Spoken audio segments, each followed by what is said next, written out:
beautiful, now look at me. My actions are... And this is going to be another controversial acknowledgement, but whatever. People thought Camila and I were like into each other.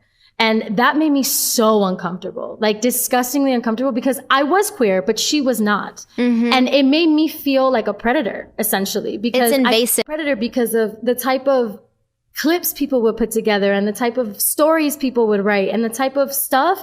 I was always the aggressor, and I was always the one turning her, and I was always the one who was like the masculine energy in the scenario. And it made me very uncomfortable because that's not how I identify. And that's not to say that that's wrong to identify like that. Like, daddy, get your shit. You know what I mean? Like, do your thing. But I did not identify that way. And I also did not have that connection with her. Camila and I were just very good friends at that time. You know what I'm saying? And we respected each other. When each other would talk, we would look at each other. We had love for each other, like genuine friendship. You know what I'm saying?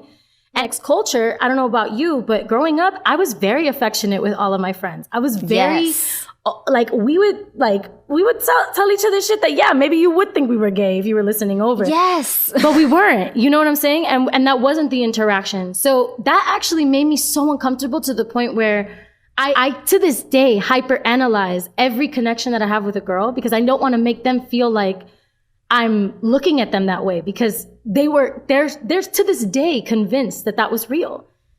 You know what I'm saying? And I can't do anything to change it. Because even when I talk about it, and I don't talk about it because I've learned to just ignore it, because it was just so traumatizing for me. You know what I'm saying?